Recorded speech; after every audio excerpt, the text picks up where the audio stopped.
Jack Reeves tore the check in half and let the pieces fall at Diane Chamberlain's feet. $92 million worth of aircraft sat dead on the runway behind them, and the only person who could save her was What a is in that box? 37-year-old Tell me mechanic now! from Newark. It's not what you She think. Just calm publicly down. humiliated Don't in lie to front me! of I her know what entire you're team. hiding! But Diane didn't know what Jack knew, what nobody in that hangar knew. Jack wasn't just some mechanic who got lucky. He was the man who'd brought a burning Black Hawk back from the dead in Fallujah with nothing but wire cutters and 30 seconds before the fuel tanks exploded.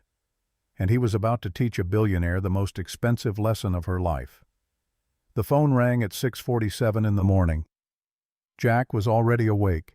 He'd been awake since 5:30, same as every day for the past 3 years, standing in his small kitchen in Newark, making a turkey sandwich for his daughter Lily. No crust. Lily hated crust apple slices on the side juice box tucked in the corner, and a note. He always wrote a note. Today's said, "You're braver than you think. Love, Dad." He folded it carefully and slipped it into her lunchbox right where she'd find it at noon. Note number 1247. One for every school day since Ashley walked out the door and never came back. The phone kept ringing. Jack wiped his hands on a dish towel and checked the caller ID. Tommy Ortiz, his old Air Force buddy, the man who'd pulled him from a burning helicopter in Fallujah and never let him forget it. Tommy worked private aviation now at Teterboro Airport. Fancy jets for fancy people who had more money than God and less patience than toddlers. Jack answered on the fourth ring. "Tommy, it's not even 7. Someone better be dying. Brother, I need you." Something in Tommy's voice made Jack stop moving. Not panic exactly, but close enough to taste it. "What's wrong?" "You know that G700 I told you about? The one belonging to Diane Chamberlain, the tech CEO who owns half of Silicon Valley." Jack poured himself coffee with one hand, phone pressed to his ear with the other. The coffee was old. He'd made it at 5. Didn't matter. He drank it anyway because wasting money on fresh pots was a luxury he couldn't afford. "She's got some merger meeting in Manhattan day after tomorrow. $4.8 billion on the line. If she doesn't make that meeting, the whole deal collapses. She's got a maintenance team, Tommy. She's got money to fly in whoever she wants. Why are you calling me?" Tommy's voice cracked slightly, betraying the pressure crushing down on him. "Because I already flew in whoever she wants. 3 engineers from MIT, 2 from Boeing, 1 guy who literally designed the G700's fuel management system. None of them can figure it out. The jet just sits there dead, like something's holding it down from the inside." Jack took a sip of coffee. Cold and bitter, just like this conversation was turning. "And she's losing her mind." "Losing it doesn't cover it, brother. She's fired 2 people already this morning. Threatened lawsuits against Boeing Gulfstream God himself, probably. The whole hangar feels like a war zone. I've never seen anything like it." "Sounds like her problem." Jack looked at the clock on the microwave. 6:52. Lily would be up soon, and he'd promised her adventure aquarium in Camden today. Whole day planned, just the 2 of them. "I told her I knew someone." Tommy's voice went quiet. Dangerous quiet. Someone who could fix anything. Someone who never gave up on a machine in his life. "You shouldn't have done that." "I know, but I did. And now I'm asking you, Jack, as a friend, as a brother who served with you in that godforsaken desert, who watched you bring a helicopter back from the dead in the middle of a sandstorm with half the instruments shot to hell." Jack heard footsteps upstairs. Lily waking up. His daughter, who'd already been disappointed too many times by promises broken and plans canceled. "Tommy, I can't just—" "If you can't fix it, fine, walk away. But at least try. That's all I'm asking. 1 look, 1 hour, please." The footsteps got louder. Lily coming down the stairs, probably still in those purple pajamas with the stars she loved so much. "What's she paying?" "She hasn't said. But Jack, this woman is worth 12 billion. Billion with a B. She'll pay whatever you ask." Jack thought about note number 1247 in Lily's lunchbox. Thought about the tuition payment due next month for St. Augustine Academy. $24,000 for the only school in the area that actually challenged her, the only place where teachers saw how special she was. He thought about the transmission in his Civic making that grinding sound for 3 weeks now, the sound he'd been ignoring because mechanics who fix other people's machines can't always afford to fix their own. He thought about Ashley, his ex-wife, the woman who'd looked at their life one morning 3 years ago and decided it wasn't enough. Decided Lily wasn't enough. Decided he wasn't enough. "I'll be there in 2 hours. "Thank you, brother. I owe you one." "Yeah, you do." He hung up just as Lily appeared in the kitchen doorway. 9 years old, still in those purple pajamas, hair a mess from sleep sticking up in directions that defied physics. She had Ashley's eyes, that same deep brown that could see right through lies and excuses. But she had his stubborn chin, the chin that got him into trouble more often than not. "Who was that daddy?" Jack knelt down to her level. He always did, that never talked down to her. His grandmother Betty had taught him that children deserve eye contact. Children deserve respect, not lectures delivered from on high like commandments from a mountain. "That was Uncle Tommy, baby girl. He needs Daddy's help with something at work." Lily's face fell. Not dramatically. She wasn't a dramatic kid. She'd learned early that drama didn't change outcomes. But the disappointment was there, plain as daylight, cutting through Jack like a blade between ribs. "But today's Saturday." Her voice came out small, careful, like she was afraid the words themselves might shatter something. "You promised we'd go to the aquarium." The words hit him like a punch to the chest, stealing air from lungs that suddenly felt too small. "I know, sweetheart. I know I promised. But sometimes grown-ups have to help their friends when they're in trouble. Even when we don't want to. Even when we've made other plans." He reached out and smoothed down her wild hair, that familiar gesture that had become ritual over 3 years of solo parenting. "You understand that, right?" Lily's lower lip trembled just slightly. She was trying to be brave, trying to be the strong girl he always told her she was, trying to be older than 9 years old should require. "Will you be home for dinner?" "I will do everything in my power to be home for dinner, and if I'm late, I'll bring you ice cream. Deal?" A small smile cracked through the disappointment, sunlight through storm clouds. "Chocolate. Is there any other kind?" She giggled, and the sound loosened something in Jack's chest he hadn't realized was wound tight. "Deal."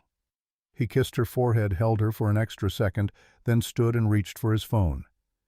Mrs. Patterson answered on the second ring, her voice warm and slightly muffled, like she'd been in the middle of breakfast. "Jack, everything okay?" "Emergency job, Mrs. P. Any chance you could watch Lily today?" "Of course, honey. Send her over whenever you're ready. I just made pancakes." "You're a lifesaver." "That's what neighbors are for." 20 minutes later, Jack was in his 2009 Honda Civic, heading north on the Garden State Parkway toward Teterboro. The transmission made that grinding sound as he shifted into third. He ignored it the way he'd been ignoring it for weeks now, the way he ignored most problems that required money he didn't have. He thought about Lily's face when he told her about the aquarium. He thought about the 1,246 notes before today's note. Every single one, a small promise, a small piece of his heart folded into her lunchbox. He thought about his grandmother Betty Reynolds, who'd raised him after his parents died in a car crash when he was 7. She'd lived in a little house in Richmond, Virginia. 3 bedrooms, 1 bathroom, a garden out back where she grew tomatoes and collard greens and hope in equal measure. She'd worked as a seamstress until she was 82. Made wedding dresses, mostly beautiful ones that made brides cry when they first saw themselves in the mirror. Her hands had never stopped moving, even when the arthritis made every stitch painful. Every seam an act of will over flesh. "There are 2 kinds of people in this world," she used to tell him while her needle flew through white silk like a hummingbird through flowers. "Wall builders and bridge builders. The wall builders think they're safe, but they end up trapped inside their own fortress alone with their fear. The bridge builders are scared too, Jack. Lord knows they're scared, but they build anyway because they know the only way through fear is connection." Jack gripped the steering wheel tighter, feeling the worn leather under his palms. He wondered which kind of person he was going to meet today. Wondered if Diane Chamberlain was a wall builder or a bridge builder or something else entirely. The security guard at Teterborough's private terminal looked at Jack's car like it was a cockroach that had crawled into a five-star restaurant during the dinner rush. The Civic was old, dented in 3 places where minor accidents had left their mark. The paint was fading from Jersey sun and winter salt. There was a crack in the windshield that had been there for 2 years, spreading slowly like a river finding its path. It sat in the entrance lane like an embarrassment, surrounded by gleaming black sedans and town cars that fed the wealthy to their waiting jets. A Bentley Continental, a Tesla Model X, a Mercedes S-Class that probably cost more than Jack would make in 5 years. The guard approached slowly, clipboard in hand, suspicion carved into his face like it had been etched there at birth. "Can I help you?" "Jack Reeves. I'm here to see Tommy Ortiz about the Chamberlain aircraft." The guard checked his clipboard, then checked it again, eyebrows climbing toward his hairline in disbelief. "You're the specialist." "That's what they tell me."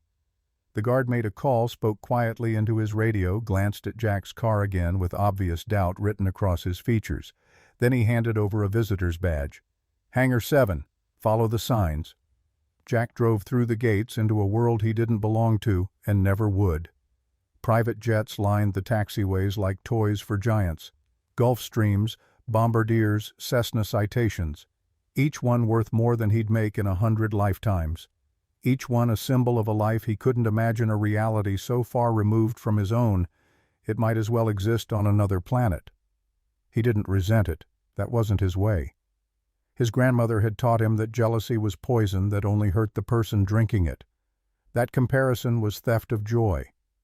But he didn't understand it either. What did a person do with 12 billion? What did they dream about when they could buy anything? Who did they become when they'd never been told no Hangar 7 was the largest structure on the property? Doors open wide, blazing with industrial lights bright enough to perform surgery.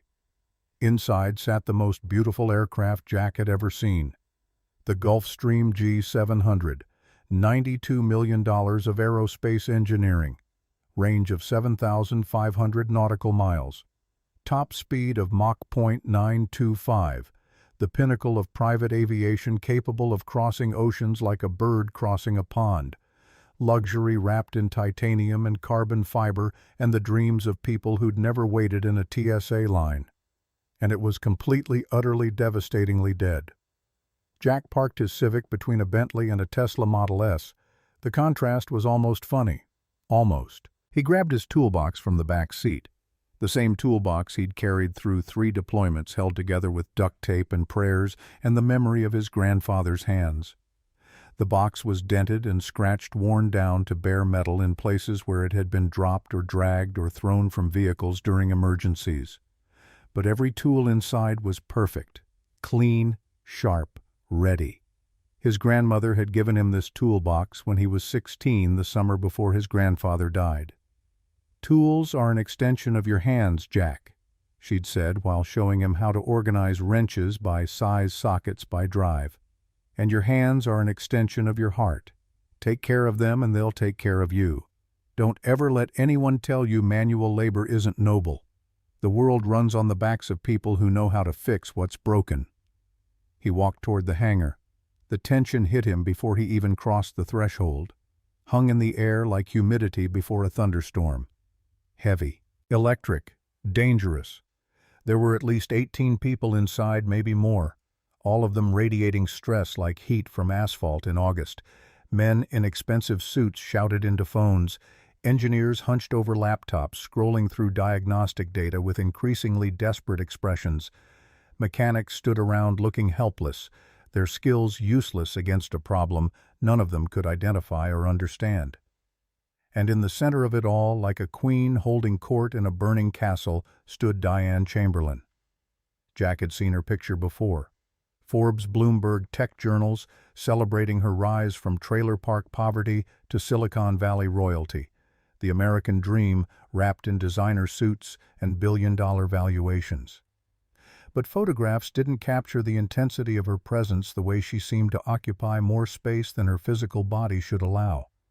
She was small, 5'4" at most, but she commanded that hangar like she was 7 feet tall.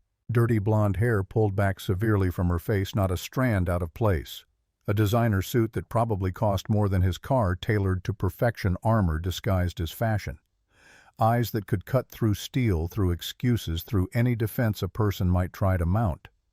Right now, those eyes were locked onto a middle-aged man wearing a Boeing polo shirt. The man was sweating despite the air-conditioning, face-red hands shaking slightly. 9 hours. Diane's voice was like ice cracking on a frozen lake, cold and sharp and dangerous enough to kill. 9 hours and you're telling me you still don't know what's wrong? The Boeing engineer. William Crawford, according to his badge, held up his hands defensively, a gesture of surrender that did nothing to deflect the incoming assault. Ms. Chamberlain, the diagnostic systems are showing no errors. The engines are structurally sound. The avionics are functioning perfectly within spec. On paper, this aircraft should start. But it doesn't start, does it? No, ma'am. So either the paper is lying or you are. Diane stepped closer to him. Invasion of personal space. A power move Jack recognized from 100 confrontations in 100 different contexts. Which is it, Crawford? Crawford's face went from red to purple. Ms. Chamberlain, I helped design this aircraft. I'm telling you there is no mechanical reason. Then find a non-mechanical reason. Diane stepped even closer and the man actually flinched backward. Find a spiritual reason. Find a reason involving aliens from Jupiter if you have to. I don't care what you find. I need to be in Manhattan in 36 hours, and I am not rescheduling this meeting because you and your team of so-called experts can't do your jobs. Ms. Chamberlain, I'm not finished. Diane's voice dropped to a whisper somehow more terrifying than shouting. The entire hangar went silent, every conversation stopping mid-sentence, every person turning to watch. Do you know what this meeting is worth, Crawford? The engineer swallowed hard. 4.8 billion, ma'am. Do you know what my company is worth? 12 billion. Do you know what your excuses are worth? She leaned in close enough that Jack could see Crawford flinch. Nothing. Your excuses are worth nothing to me. Less than nothing. They're costing me money with every second that ticks by. That's when Tommy appeared at Jack's side, looking like he hadn't slept in a week. Dark circles under his eyes, uniform slightly rumpled, coffee stains on his sleeve. He'd clearly been here all night, caught in the crossfire of Diane Chamberlain's fury. You made it. Tommy breathed the words like a prayer answered. Thank God. Tommy, what did you get me into? I know, I'm sorry, but she's right, man. Nobody can figure it out. I've never seen anything like it. The jet just won't start. No reason, no warning. It just sits there like it's given up on life. Jack watched Diane tear into another engineer, this one younger, wearing an MIT sweatshirt that proclaimed his prestigious education to anyone within visual range. The kid looked like he was about to cry. Is she always like this? This is her being patient. Tommy's laugh held no humor. You should have seen her 2 hours ago. Diane suddenly stopped mid-sentence. Her head turned slowly, deliberately scanning the hangar like a predator sensing prey. Her eyes swept across the space like searchlights hunting for targets and landed directly on Jack. For a moment, nobody moved. Nobody breathed. The entire hangar seemed to freeze in place, time stopping for just a heartbeat. Then Diane started walking toward him, her heels clicking against concrete with the rhythm of an execution drum, each step deliberate, each step bringing her closer to judgment. Jack had faced down insurgents in Iraq. He'd landed a crippled helicopter in a sandstorm with zero visibility and one working engine held together by hope and wire. He'd been shot at, blown up, left for dead in a ditch outside Fallujah with a sucking chest wound and no backup coming. None of that prepared him for Diane Chamberlain's stare. She stopped 3 feet away, close enough that he could smell her perfume, something expensive, something that probably cost more per ounce than his monthly grocery budget, close enough to invade his space the way she'd invaded Crawford's, testing him, measuring him, finding him wanting before he even opened his mouth. Who are you? Jack Reeves, ma'am. I'm here to look at your aircraft." Diane's eyes moved slowly down his body, taking inventory with the clinical precision of an auctioneer appraising livestock. The worn Carhartt jacket faded from years of use and wash cycles. The steel-toed boots scuffed and practical resoled twice because new boots cost money. The toolbox held together with duct tape, scratches telling stories of 1,000 repairs, dent in the corner where it had fallen from a helicopter during an emergency evacuation in 2011. Her lip curled slightly, an expression of distaste so subtle most people would miss it. "You're here to look at my aircraft." "Yes, ma'am." "And who exactly sent you?" Tommy stepped forward, trying to project confidence he clearly didn't feel, voice tight with tension. "I did, Ms. Chamberlain. Jack is the best aviation mechanic I've ever worked with. We served together in the Air Force. He can fix anything. I've seen him do things that would make Boeing engineers weep." "The Air Force." Diane's voice dripped with contempt, each word coated in acid. "So he worked on military aircraft, fighters, cargo planes, things that were built in the 1980s and held together with duct tape and prayers and the kind of maintenance standards that would make the FAA have a collective heart attack." "I've worked on everything, ma'am." Jack kept his voice quiet, steady, refusing to rise to the bait. "Fighters, cargo helicopters, and yes, private jets. I'm certified on Gulfstream Bombardier Cessna. I know these systems." "Certified?" Diane laughed, and there was no humor in it, just sharp edges that could draw blood. "Everyone in this hangar is certified, Mr. Reeves. I have PhDs standing right here. Patents, publications. 35 years of combined experience. Engineers who literally designed the systems you claim to understand." She stepped closer into his space, testing him the way a boxer tests an opponent's defense in the first round. "So tell me what makes you think you can do what they can't?" Jack met her gaze and held it, didn't flinch, didn't look away. His grandmother's voice in his head. "When people attack you, Jack, don't attack back. Stand firm, speak truth. Your worth doesn't need defending to those who already decided you're worthless." "I don't know that I can, ma'am, but I'd like to try." "You'd like to try?" Diane looked at his toolbox again, at the duct tape, at the scratches, at the dent that marked a day he'd rather forget. "With that, this toolbox has been with me through 3 combat deployments." Jack kept his voice level, stating facts without emotion. "It's fixed engines in the desert, in the mountains, in the middle of the ocean during a storm that sank 2 ships. It's older than some of the engineers in this room." He paused, meeting her eyes again. "And it's never let me down because good tools don't need to look fancy. They just need to work." Diane stared at him for a long moment. Something flickered in her eyes. Not respect, not yet, but something. Confusion, maybe. The realization that he wasn't reacting the way she expected, wasn't cowering or groveling or trying to prove himself through desperate words. "How touching." Her voice went flat, sarcastic. "A sentimental mechanic with a magic toolbox." She turned to her assistant, a nervous young man clutching a tablet like a life preserver in stormy seas. "Carter, what's our status with the charter backup?" "Still working on it, Ms. Chamberlain. Every G700 and G650 in the Northeast is either booked or undergoing maintenance. The earliest we could get anything comparable is—" "I don't want to hear earliest." Diane cut him off with the precision of a guillotine. "I want to hear now." "I understand, but—" "Stop."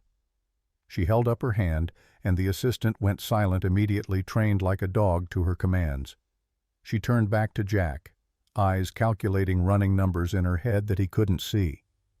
"You want to try? Fine. Try." She stepped aside, gesturing toward the aircraft with an exaggerated sweep of her arm that mocked even as it granted permission. "But let me be very clear about something, Mr. Reeves." Her voice dropped lower now, more dangerous, the calm before violence. "I have a meeting in Manhattan day after tomorrow at 2 p.m. A meeting that has taken me 3 years to arrange. A meeting with Steinberg Capital about a $5.2 billion merger. I understand." "No, I don't think you do." Diane moved closer, close enough to whisper, close enough that only Jack could hear her words meant for him alone. I have engineers from MIT standing over there. Boeing engineers. Men who literally built this aircraft from blueprints and specifications. And you." She looked at his jacket, his boots, his car visible through the hangar door. That piece of rolling shame that marked him as other, as less than as not belonging in this world of private jets and billion-dollar deals. "You showed up in a Honda Civic with a toolbox wrapped in tape." Jack said nothing. Let the silence speak for him. "So here's the deal, Mr. Reeves." Diane's eyes locked onto his with laser focus. "If you somehow manage to fix what they couldn't by some miracle of God or luck or whatever you want to call it, I'll write you a check for $500,000. Right here, right now." A murmur rippled through the hangar. People had stopped pretending not to listen. This was theater now, performance, public execution or unexpected triumph playing out for an audience. "But when you fail, and you will fail, I want you to apologize, not to me." She pointed at her engineering team at Crawford, at the MIT kid, at all of them, watching this confrontation with varying degrees of pity and schadenfreude. To them, for wasting everyone's time with this circus. Jack felt every eye in the hangar on him, the weight of their doubt, their skepticism, their certainty that he would fail, pressing down like atmospheric pressure at depth. He thought about Lily at home with Mrs. Patterson, about the aquarium they were supposed to visit, about note number 1,247 in her lunchbox. "You're braver than you think." He thought about his grandmother Betty Needle flying through silk hands that never stopped moving, even when the pain made tears run down her cheeks. "Your worth ain't in your wallet, Jack. It's in your word, your work, your willingness to help when others turn away." He thought about Ashley leaving, about coming home to find her clothes gone, her side of the closet empty. Lily asking every day for a year when Mommy was coming home. He thought about $500,000, about what that money could buy. Security, stability, a new car, years of tuition paid in advance, the breathing room he'd never had not once in 3 years of struggling alone.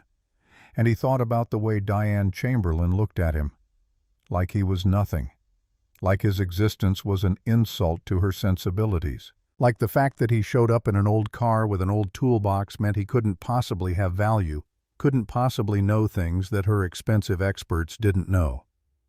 "Ma'am, I don't need $500,000. Diane blinked. Whatever she'd expected him to say, it wasn't that. "Excuse me. And I'm not going to apologize to anyone for trying to help."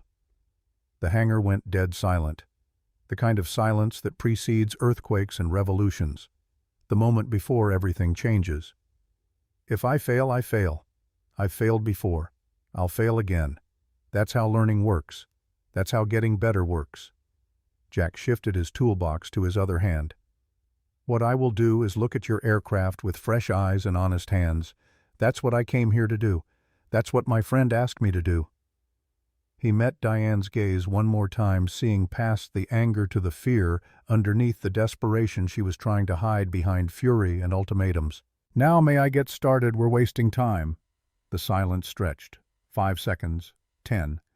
Diane Chamberlain stared at him like she was seeing something she didn't recognize, something that didn't fit into any category she understood, any box she could label and dismiss.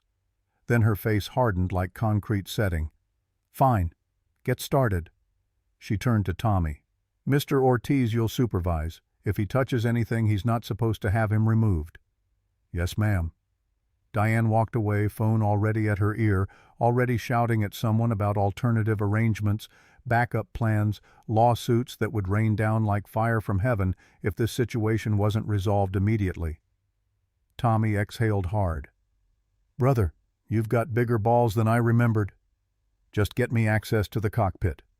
They walked toward the aircraft, toward the $92 million machine that had defeated every expert they'd thrown at it, toward the mystery that Jack would either solve or fail trying. As they approached, Jack noticed a young woman standing apart from the others, early 20s, maybe wearing a maintenance uniform.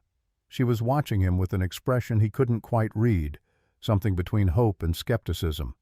"Who's that?" "Sarah Williams, junior technician. Been with Chamberlain Aviation about 7 months. She's been trying to tell everyone something all morning, but nobody listens. She's too new, doesn't have enough letters after her name. Jack made a mental note. Then he climbed the stairs into the aircraft. The cabin of the G700 was stunning even in crisis. Hand-stitched premium leather seats that probably cost more than his annual salary each. Mahogany panels polished to a mirror shine. A bedroom suite in the back with actual luxury cotton sheets, a shower with rainfall head, a full bar stocked with bottles whose names Jack couldn't pronounce. But Jack didn't care about any of that. He moved straight to the cockpit and sat down in the captain's seat, letting his hands rest on controls that were cold and unresponsive. The instrument panels were dark. Emergency power only. A few dim lights blinked weakly like a patient on life support systems trying to stay alive on backup battery. Tommy handed him a tablet. Diagnostic readouts from the last 9 hours. Every test they'd run, every system they'd checked. Jack scrolled through the data reading numbers that told a story of confusion and desperation. Engine temperatures normal, fuel pressure normal, electrical systems normal, avionics normal, navigation normal, hydraulics normal, every single metric within acceptable parameters. Everything exactly where it should be. "They're right," Jack muttered. "On paper this plane should start. So what are they missing?" Jack didn't answer. He set down the tablet and closed his eyes. Tommy watched him confused. Jack, what are you doing?" "Shh." Jack sat perfectly still, hands resting on the flight controls, letting the world fade away until there was nothing but him and the machine. Nothing but silence and the faint hum of emergency systems. This was something he'd learned in the Air Force. Not from any manual, not from any training program. From an old master sergeant named Willie Benson. 70 years old when Jack met him. 3 wars and 50 years of turning wrenches on everything from prop planes to stealth fighters. Willie could diagnose an engine problem just by listening to it idle. Could feel a vibration that didn't belong from 200 feet away. Could tell you what was wrong with an aircraft before he even looked under the hood. "Machines talk," Willie used to say while working on a C-130 that everyone else had given up on. "They're always talking, always telling you what's wrong, what they need, what's hurting them. Most people are too busy running their mouths to hear. But if you get quiet enough, if you listen hard enough, the machine will tell you everything." Jack listened. At first there was nothing. Just the distant sound of activity in the hangar. People talking, phones ringing, the hum of industrial lights overhead, the faint whisper of air circulation through the cabin, then something else. A feeling more than a sound. A pressure in his chest, subtle but present. Like the aircraft was holding its breath. Like it wanted to fly but couldn't. Like something was blocking it from doing what it was built to do. Jack opened his eyes. "I need to see the engine compartment." Tommy frowned. "Jack, they've checked the engines 6 different ways. I need to see the engine compartment." "The Boeing guy literally designed this aircraft. He says the engines are perfect." "Tommy." Jack turned and looked at his friend, letting the certainty show in his eyes. "I need to see the engine compartment." Something in his voice made Tommy stop arguing. Okay, brother. Let's go." 20 minutes later, Jack was lying on his back beneath the aircraft's left engine flashlight clenched in his teeth. Hands tracing fuel lines with the delicacy of a surgeon exploring for tumors. 3 MIT engineers stood nearby, watching with a mixture of skepticism and curiosity. Crawford had refused to participate at all, standing 50 feet away with arms crossed, calling the whole thing a waste of time to anyone who would listen, protecting his ego by maintaining distance from this circus. Diane Chamberlain paced 30 feet away, phone pressed to her ear, voice sharp as she explored alternative arrangements that didn't exist. Backup plans for situations that had no backup. Jack blocked it all out. He moved methodically through the engine compartment, checking connections, feeling for anomalies, running his fingers along every pipe and wire like a blind man reading Braille, trusting touch more than sight. The engine was beautiful, pristine, perfectly maintained, every component exactly where it should be according to specifications. But something was wrong. He could feel it in his gut. That same instinct that had kept him alive in combat. the sense that developed when you worked with machines long enough to understand their language. That pressure again. That sense of something blocked, something waiting. And then he found it. Not a fuel pressure sensor. Something more subtle, more insidious. The new 5G entertainment system installed 3 weeks ago during routine maintenance. Buried deep in the cabin infrastructure, its electromagnetic emissions were interfering with the engine control unit at a specific frequency. Only when the landing gear was compressed on the ground, only when the engines attempted to start, only when all conditions aligned perfectly in a configuration that no diagnostic would catch because the tests ran systems individually, not as an integrated whole. The interference blocked the ignition signal for exactly 0.3 seconds. The exact duration of the ignition window. Miss it, and the engine wouldn't start. But everything tested normal because the problem only manifested in that precise microsecond when multiple systems converged. Jack pulled himself out from under the engine. His coveralls were stained with grease and hydraulic fluid. His back ached from the concrete floor, but his heart was pounding with the certainty of discovery. Who did the last maintenance on this aircraft? One of the MIT engineers, young guy, who couldn't be more than 26, checked his tablet with the careful precision of someone who'd learned to always verify before speaking. Full service was completed 3 weeks ago. Standard interval check, everything by the book. And the cabin entertainment upgrade, the engineer scrolled. Yes, new 5G system installed. Approved manufacturer.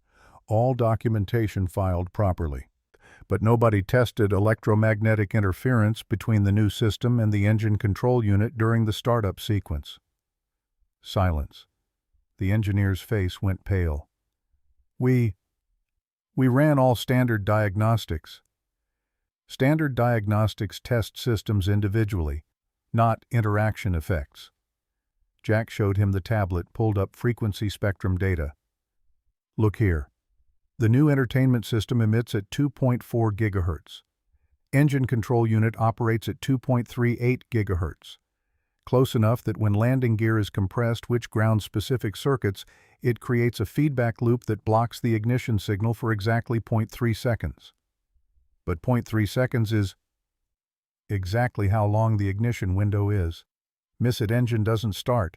Diagnostics don't catch it because you're not testing during that specific microsecond. The older engineer, 50s with a gray beard, stared at him. How did you? Nobody found this in 9 hours. Because nobody was looking for it. You were looking at individual systems. I was listening to the whole machine. 15 minutes later, Jack stood in front of Diane Chamberlain. She'd stopped pacing when Tommy approached her, stopped talking when Jack asked for a moment of her time. Now she stood with arms crossed, face unreadable, surrounded by her team of experts who had failed her. The entire hangar had gone quiet. Conversations dying, people turning to watch, sensing that something was about to happen. Well, Diane's voice was flat. You asked for my attention. You have it. Talk. Jack turned the tablet so she could see the screen. 3 weeks ago, during routine maintenance, your team installed a new 5G entertainment system. Standard procedure, approved parts, everything by the book. And whoever installed it didn't test for electromagnetic interference with the engine control unit during specific startup conditions. Creates a feedback loop that blocks the ignition signal. The silence was deafening, crushing, absolute. Electromagnetic interference, Diane repeated. Her voice was still flat, but something dangerous moved underneath. Explain. Jack pulled up another screen. The new system emits at 2.4 GHz. Engine controller at 2.38 GHz. When aircraft is on ground with landing gear compressed, it creates feedback that blocks ignition for 0.3 seconds, exactly the ignition window. Miss it, engine doesn't start. Not enough to trigger warnings, not enough to show up on diagnostics testing individual systems, but enough to prevent engines from reaching ignition sequence. Diane turned slowly toward Gerald Morton, her silver-haired head of maintenance, the man who had assured her all morning that his team had done everything correctly, that there was no way human error could be involved. Is this true? Morton's face had gone white, all color draining like someone had opened a valve. I'll need to verify. Verify it now. The words came out quiet, deadly. Morton practically ran toward the aircraft. Jack continued, voice still calm. Give me 30 minutes and I can install electromagnetic shielding around the control unit, or temporarily disable the entertainment system's 5G function. Aircraft will start. 10 minutes later, Morton emerged from beneath the aircraft. His face was gray now, ashen, like all the blood had drained away and wouldn't come back. He's right. Morton's voice was barely above a whisper. Electromagnetic interference between the new entertainment system and engine controller. Both engines. I don't know how we missed it. We ran all standard tests. Diane didn't move, didn't blink, didn't react at all. But something changed in her eyes. Something that looked almost like respect fighting with humiliation, gratitude wrestling with fury. Do it, she said to Jack. Fix it. Jack nodded and headed toward the aircraft. He worked in silence while the engineers watched, while Diane watched, while even Morton, despite his humiliation, couldn't look away from this blue-collar mechanic doing what all their education and experience had failed to do. Jack removed the 5G transmitter module from the entertainment system, wrapped the engine control unit in temporary electromagnetic shielding copper mesh and grounding wire, reinstalled everything, worked with the practiced efficiency of someone who'd done similar repairs 1,000 times in 1,000 different contexts. Sarah Williams appeared at his side, handed him a wrench before he asked for it, the exact wrench he needed. Jack glanced at her. You suspected, didn't you? Sarah hesitated, looked around to make sure no one else was listening. I was there when they installed the entertainment system. Something felt off about how close they routed cables to the engine controllers. But Mr. Morton said diagnostics already cleared everything, said I was too new to understand how these systems worked. Diagnostics don't know everything. No, they don't. Jack finished the repair and wiped his hands. You have good instincts. Don't let anyone tell you they don't matter. Don't let anyone convince you that experience and education are the same thing. They're not. Sarah nodded, a small smile flickering across her face. The first genuine smile Jack had seen in this hangar all day. Thank you, Mr. Reeves. Call me Jack. At exactly 10:47 a.m., Jack climbed into the cockpit of the Gulfstream G700. He ran through the startup sequence. Movements automatic after years of training. Systems check, fuel check, ignition protocol.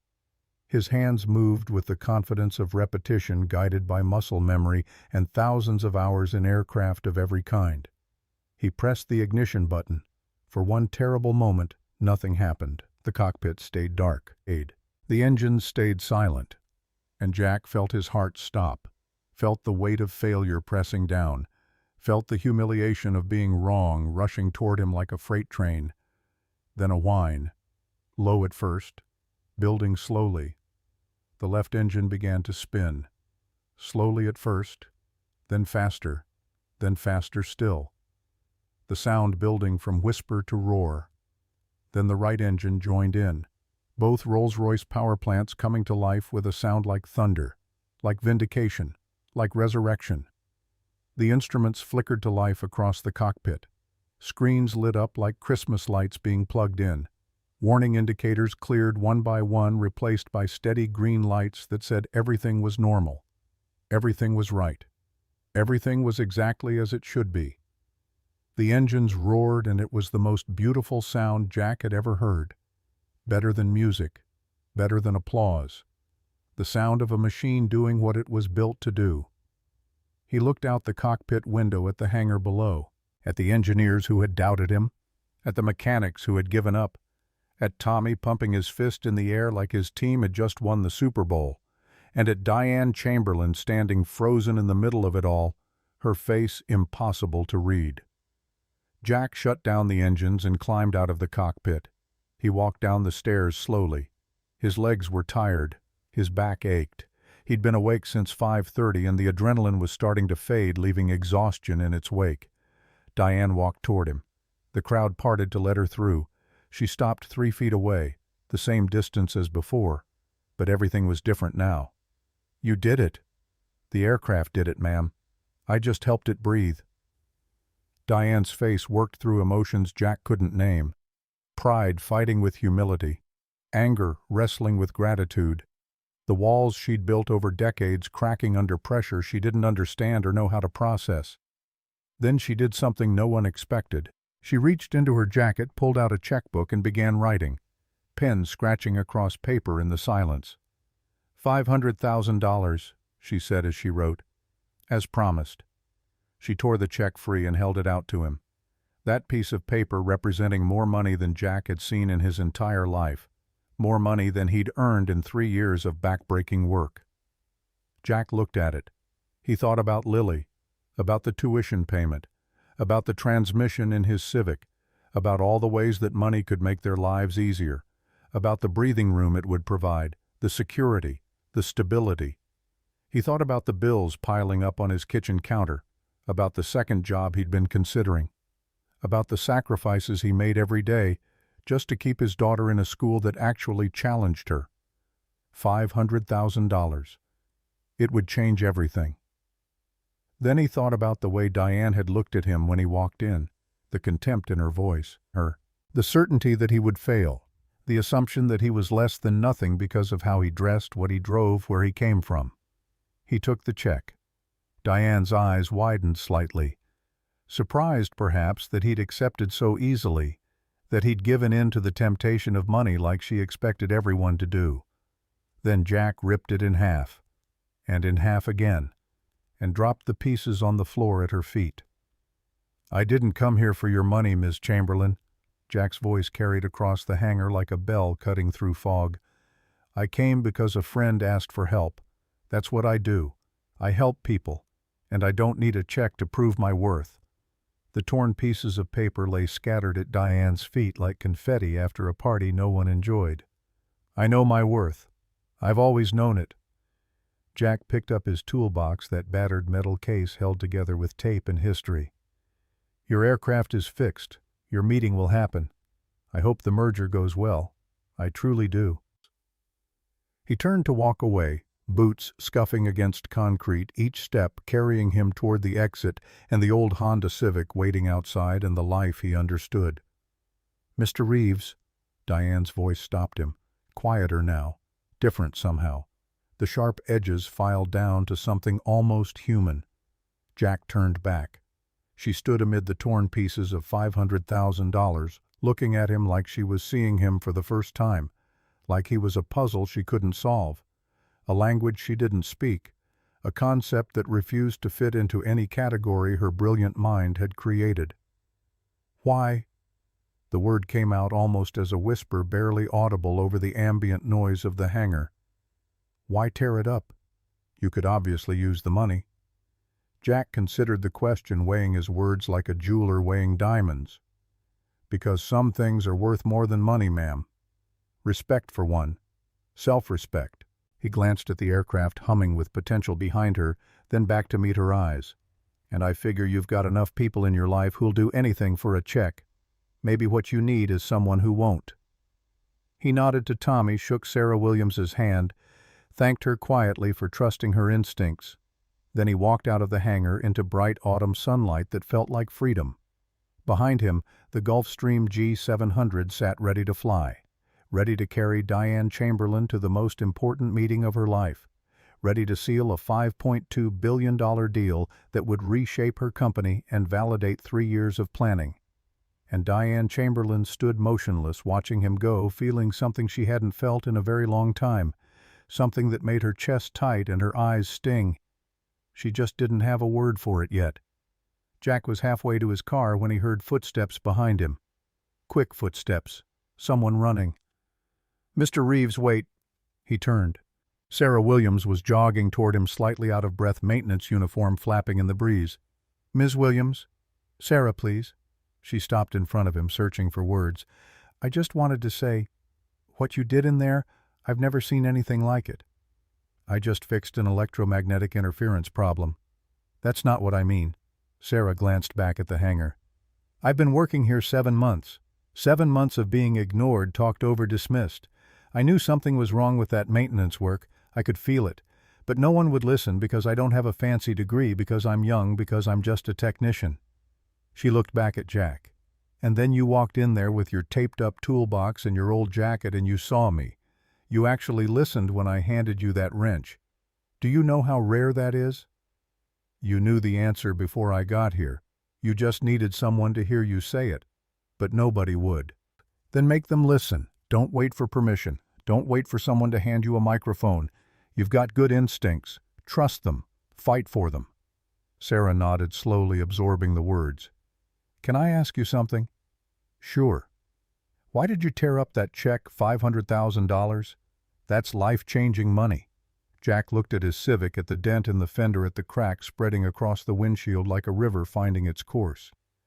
You ever have someone look at you like you're nothing, like you're less than nothing, like you're not even worth their time? Sarah nodded slowly. Every day. Then you know some things cost too much even when they're free. He opened the car door, old hinges creaking. That check came with a price I wasn't willing to pay. What price? Proving her right about me. Sarah frowned, not understanding. Diane Chamberlain looked at me and saw exactly what she expected to see, a poor guy who would do anything for money. Jack climbed into the driver's seat. If I took that check, I'd be confirming everything she already believed about people like me. He started the engine, and the transmission made that grinding sound again. Metal on metal, a problem he still couldn't afford to fix. But if I walk away now, she has to wonder. Now she has to think. And maybe, just maybe, she has to change. Sarah stepped back as he pulled out of the parking space. Do you think she will change? Jack smiled, but there was sadness in it, the weight of experience that had taught him people rarely transformed overnight. Probably not. But I had to try. He drove toward the exit, watching Sarah wave once in his rear-view mirror before turning back toward the hangar. The clock on his dashboard read 11:32. If he pushed it, really pushed it, he could still make it home in time to salvage something from the day with Lily. Maybe not the aquarium, but something. A movie.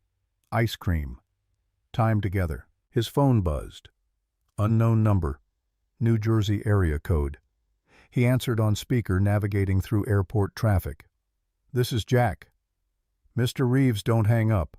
Diane Chamberlain's voice filled the car, unexpected and jarring. Jack's hands tightened on the steering wheel. How did you get this number? I'm a $12 billion tech CEO, Mr. Reeves. Getting phone numbers is not particularly challenging. A pause. I need to talk to you. About what? About why you did what you did. Any of it.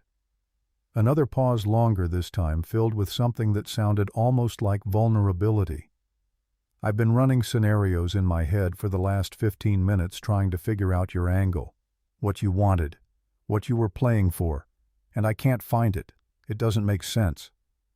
Jack changed lanes, passing a slow-moving truck hauling construction equipment.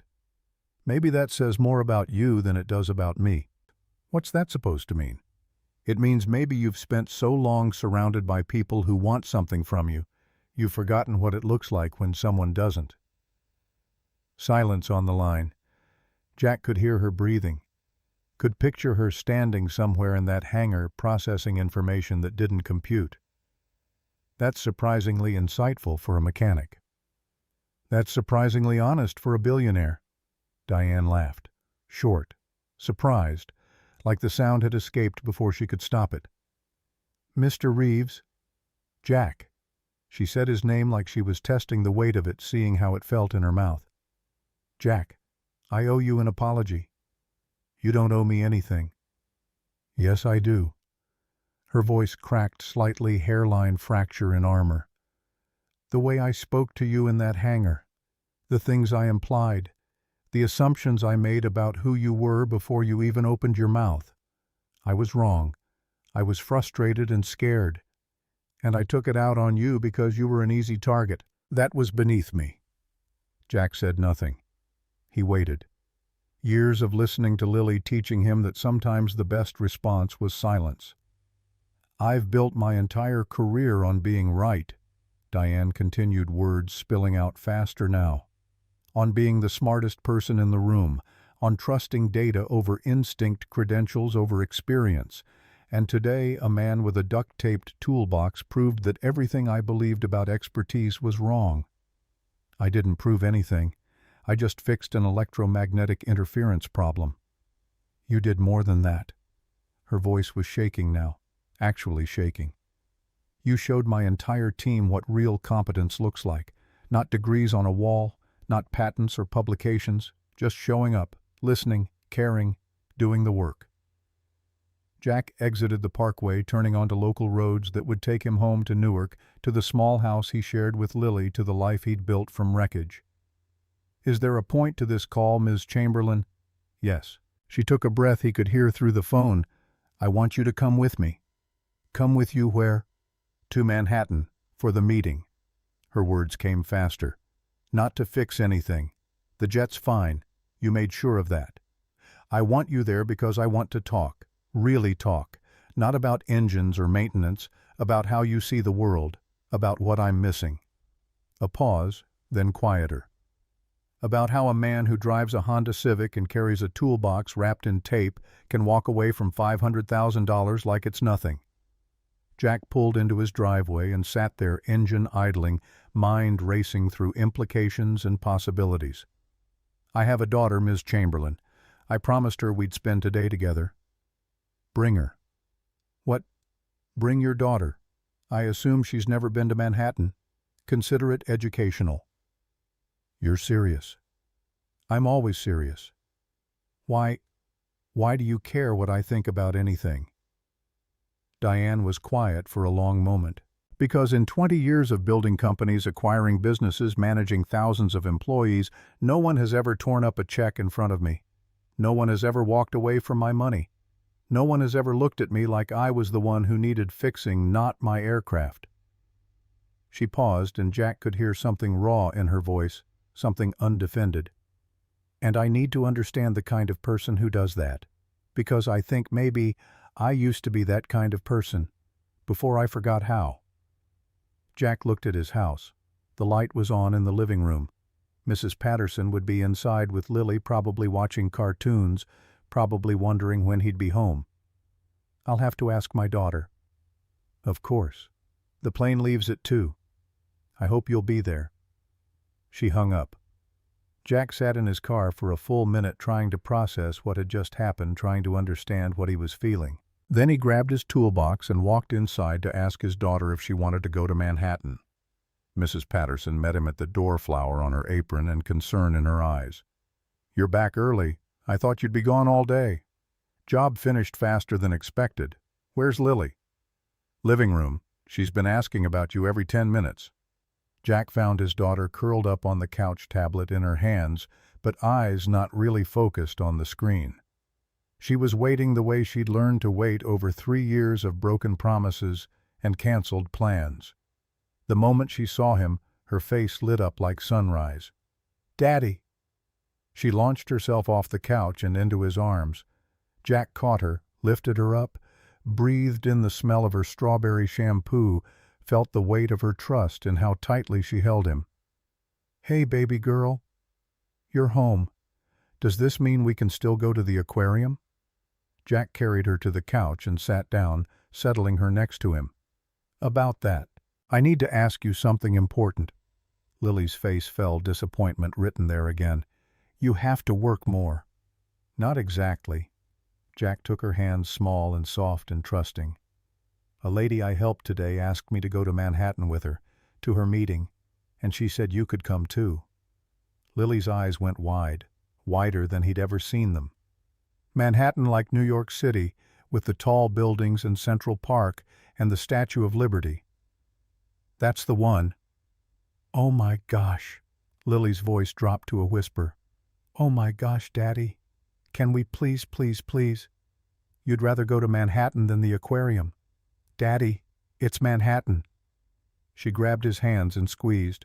The Empire State Building and Times Square and Broadway shows. She stopped suddenly, face going serious. Wait, is this a trick? Are you tricking me? No trick, baby, but it's a business trip. We'd have to sit through a boring meeting, and we'd leave soon, like in 2 hours. 2 hours. Lily was already running toward her bedroom. I have to pack. What do I bring? Do they have different clothes in Manhattan? Lily. Jack caught her arm gently. Slow down. We need to talk about this first. He led her back to the couch and sat her down. This lady I helped today, her name is Diane.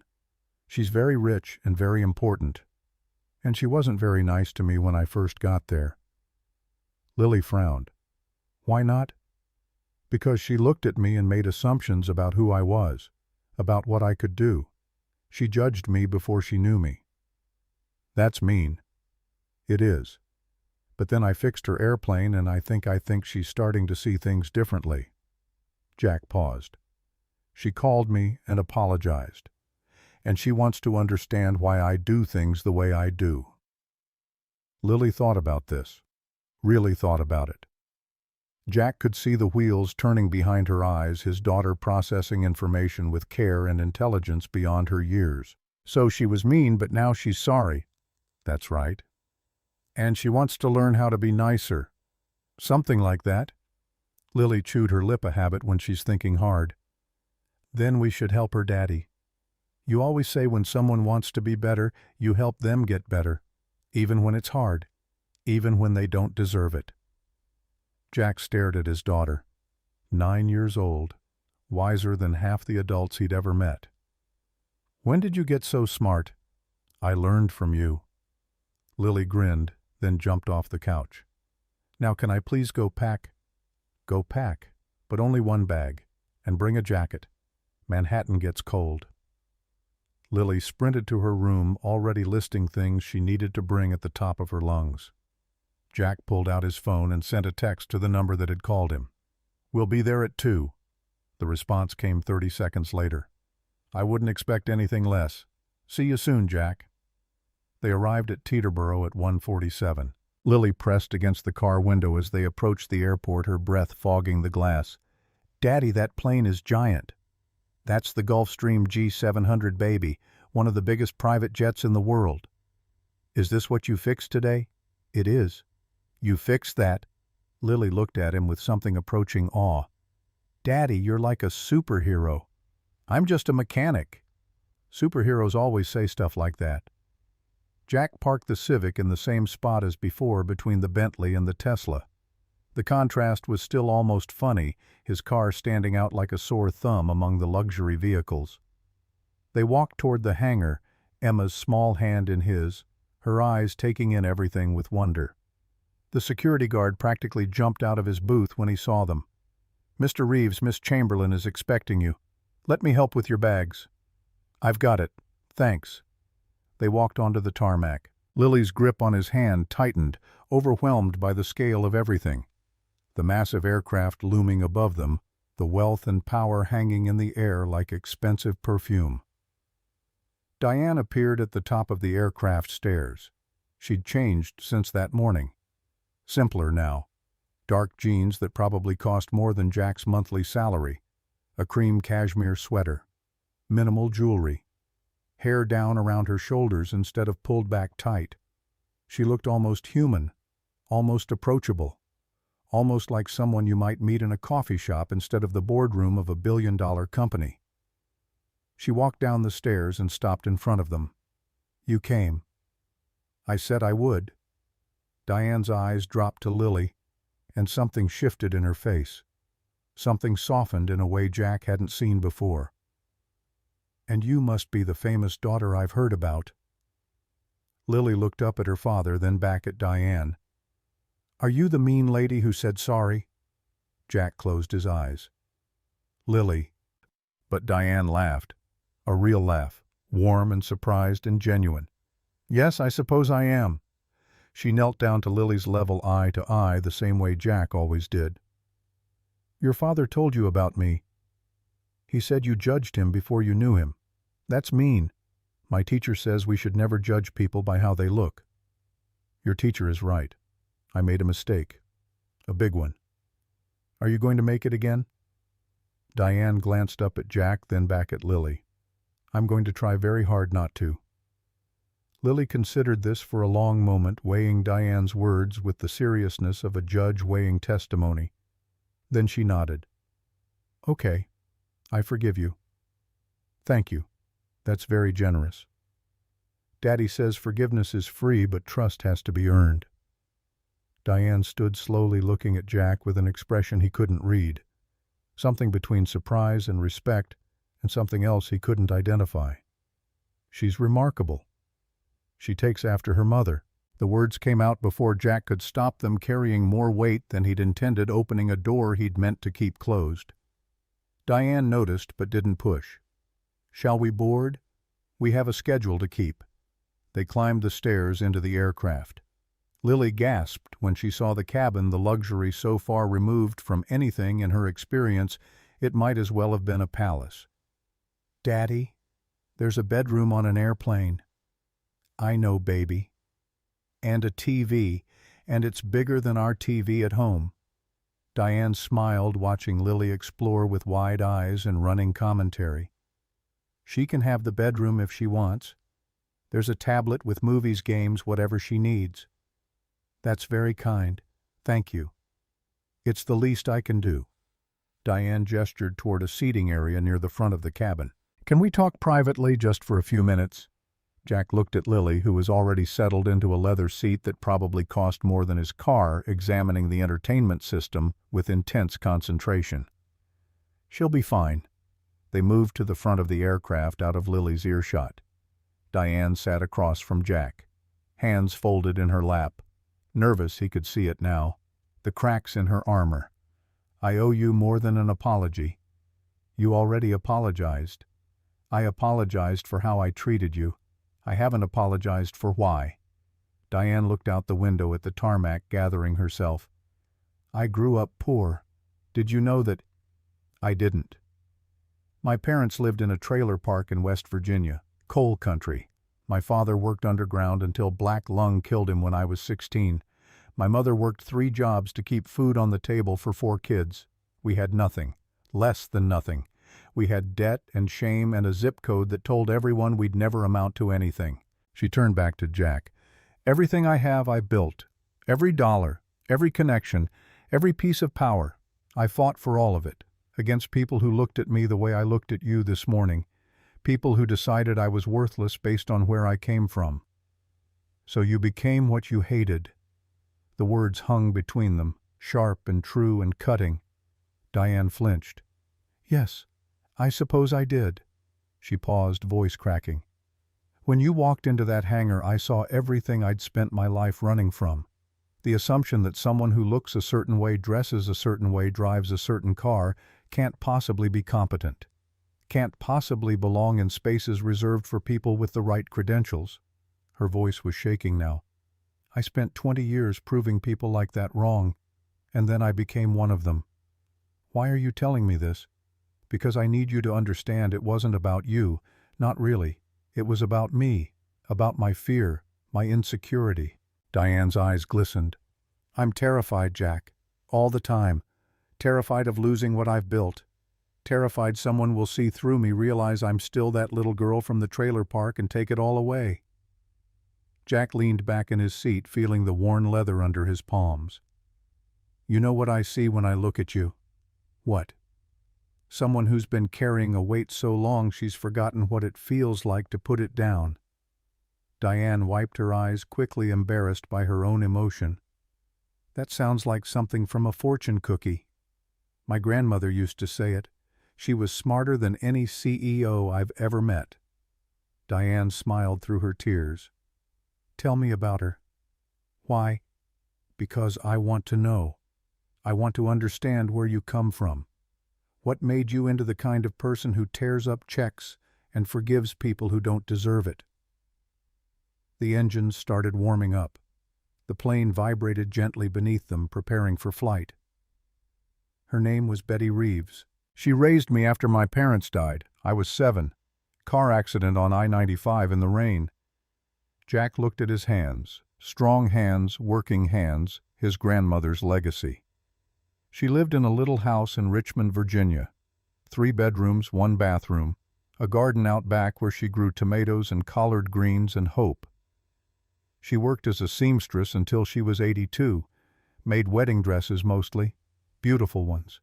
Her hands never stopped moving even when the arthritis made every stitch painful. She sounds remarkable. She was. Jack looked up at Diane. She used to say, there are two kinds of people in this world, wall builders and bridge builders. The wall builders are afraid, so they keep everyone out, think that makes them safe, but they end up trapped inside their own fortress, alone.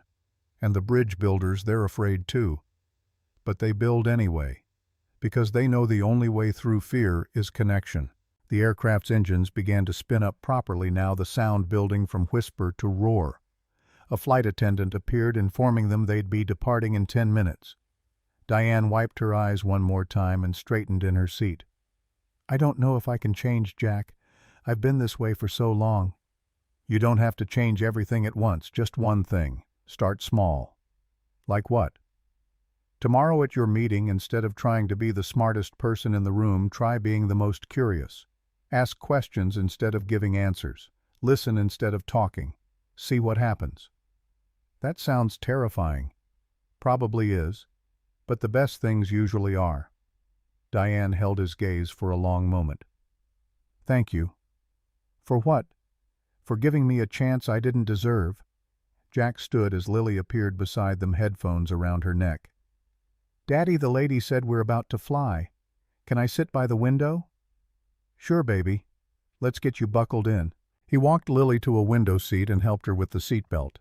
Through the window, the sun was beginning its descent toward the horizon. Manhattan was 40 minutes away by air. The Gulfstream G700 lifted into the sky. Everything below grew small, the hangars, the runways, the cars in the parking lot. Jack's old Civic sitting between the Bentley and the Tesla, shrinking until it disappeared completely. Lily pressed her face against the window, watching the world fall away beneath them. Daddy, we're flying. We're actually flying. We are baby girl. It's so beautiful up here. Everything looks like toys. Jack wrapped his arm around her shoulders. Pretty amazing, huh?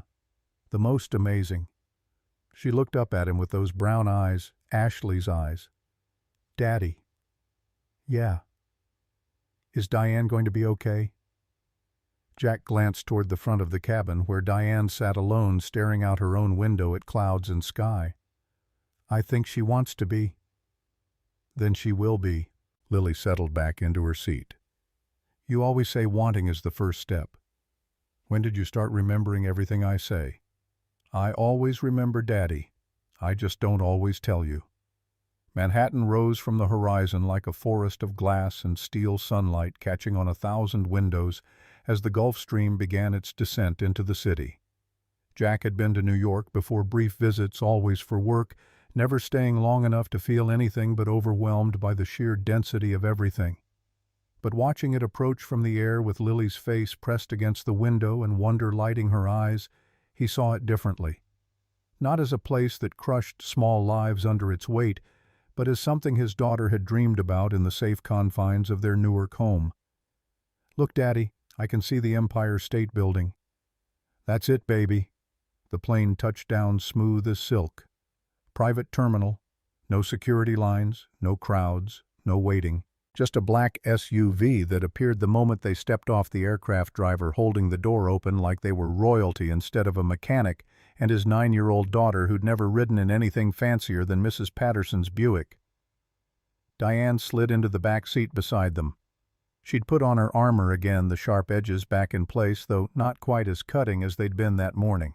Phone already in her hand, already scrolling through messages that had accumulated during the flight. The Steinberg meeting is at 2, she murmured more to herself than to them. We have 90 minutes. Where should we go? Jack kept his arm around Lily, who was staring wide-eyed at the city rushing past the tinted windows. Diane looked up from her phone. Actually looked at them, not through them. Where do you want to go? Lily's voice came out small, careful, like she was afraid of asking for too much. Could we see the Empire State Building just for a little bit? Something crossed Diane's face. A memory, maybe, or recognition of something she'd lost. Carter, change of plans. Take us to the Empire State Building first." The driver nodded without comment. Jack started to protest they didn't have time. Diane had her meeting, they were already imposing, but she cut him off with a look. "The meeting can wait 30 minutes. Let's see the city." They rode the elevator to the 86th floor observation deck in silence. The crowd pressed around them, tourists from every corner of the world, speaking languages Jack couldn't identify, taking photos of everything, everyone trying to capture something that couldn't be captured. But when they stepped out onto the deck, the wind hitting their faces with the force of something alive, all of that fell away. Lily ran to the railing, Jack close behind. The city sprawled beneath them in every direction. Buildings that seemed impossibly tall from the ground now looked small, manageable, part of a pattern that made sense from up here. "Daddy, I can see forever." "Pretty amazing view, huh?" "It's like we're on top of the world." Jack knelt beside her, always eye to eye. "What do you think?" "I think—" Lily paused, searching for words big enough to match what she was feeling. "I think everything looks different from up here. Like all the things that seem scary down there don't matter as much when you can see the whole picture." Jack pulled her close, overwhelmed by his daughter's ability to find truth in simple observations. 9 years old and already understanding things it had taken him decades to learn. Diane appeared beside them, hands in her pockets. Hair whipping in the wind she made no attempt to control. For the first time since he'd met her, she looked unguarded, present. "My father brought me here once." She spoke quietly, barely audible over the wind. "I was 8. We'd driven up from West Virginia in a truck that burned oil so bad people could smell us coming. We didn't have money for anything else, just the observation deck. But he said everyone should see New York from up here at least once. Said it reminded you that the world was bigger than whatever problems were crushing you back home." She turned to face them, and Jack saw tears in her eyes that the wind couldn't explain away. "He died 6 months later. Black lung.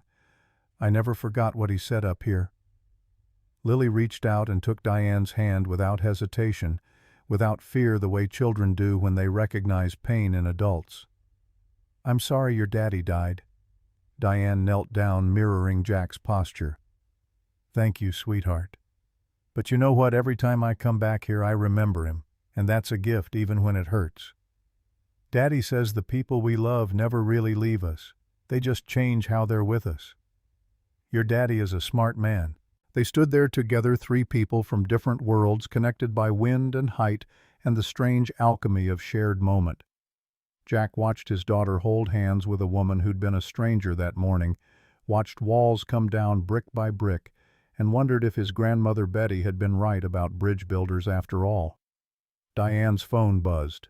Reality intruding. "We need to go. The meeting." "Will it take long?" Lily's voice carried a hint of worry.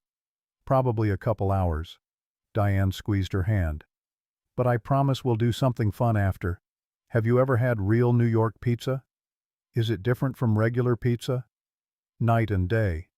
The Steinberg Capitol offices occupied the top 3 floors of a midtown tower that made even the Empire State Building seem quaint by comparison.